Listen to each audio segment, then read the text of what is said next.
Allu Arjun episode వెనుక చాలా అనుమానాలు వస్తున్నాయన్నారు కేంద్ర మంత్రి బండి సంజయ్. హైదరాబాద్ లో ఆయన మీడియాతో ఇష్టాగోష్ఠిగా మాట్లాడారు. సినీ పరిశ్రమ ఆంధ్రాకు పోవాలని కాంగ్రెస్ నాయకులు కోరుకుంటున్నారని ఆయన ఆరోపించారు. ఇండస్ట్రీ ఆంధ్రాకు తరలి వెళ్తే తెలంగాణకే నష్టమన్నారు. మంత్రులు కాంగ్రెస్ నాయకులు ఇష్టమొచ్చినట్లు మాట్లాడకుండా వారి అధిష్టానం అదుపులో పెట్టాలని బండి సంజయ్ అన్నారు.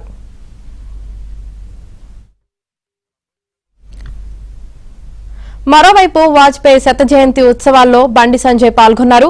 కాంగ్రెస్ నేతలకు అంబేద్కర్ గురించి మాట్లాడే అర్హత లేదన్నారు. ఎన్టీఆర్ మార్గ్లో ఉన్న అంబేద్కర్ విగ్రహానికి తాళాలు వేశారు.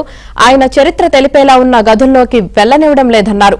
సీఎం హోదాలో రేవంత్ రెడ్డి ఒక్కసారి కూడా అక్కడికి వెళ్లలేదని చెప్పారు. బీజేపీ ఒత్తిడి మేరకు గత ప్రభుత్వం ఆ విగ్రహ నిర్మాణం పూర్తి చేసిందని, అంబేద్కర్ కు సంబంధించిన పంచతీర్థాలను రాహుల్ గాంధీ దర్శించుకోవాలని బండి సంజయ్ సూచించారు. ఇలా బాబాసాహెబ్ అంబేద్కర్ ను స్ఫూర్తిగా తీసుకొని ముందుకు సాగుతున్న పార్టీ భారతీయ జనతా పార్టీ. కానీ దానికి భిన్నంగా ఈ రోజు అబద్దాలు ఆడుతూ లేనిపోని అబద్దాలు సృష్టిస్తూ అబద్దాలు ప్రచారం చేయడంలో ఆస్కార్ కంటే పెద్ద అవార్డు ఉంటే ఇవ్వాల్సింది కాంగ్రెస్ పార్టీకి. అడిగారు కూడా బాబాసాహెబ్ అంబేద్కర్ అవమానించింది కాంగ్రెస్ పార్టీ. బాబాసాహెబ్ అంబేద్కర్ స్ఫూర్తిగా తీసుకొని ముందుకు సాగేది నరేంద్ర మోడీ గారి ప్రభుత్వం. ఇలా అంబేద్కర్ ను 2 సార్లు ఎన్నికలు ఓడగొట్టింది కాంగ్రెస్ పార్టీ.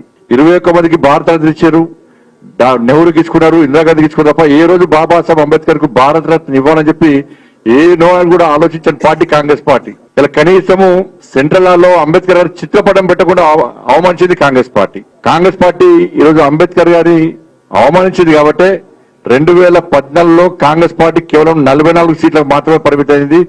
దళిత జాతి, ఎస్సీ, ఎస్టీ, బీసీ వర్గాలు ఇవి కూడా కాంగ్రెస్ పార్టీకి మద్దతు తెలకపోవడం వల్లనే 2014లో కాంగ్రెస్ పార్టీ 44 సీట్ల పరిమితమైంది.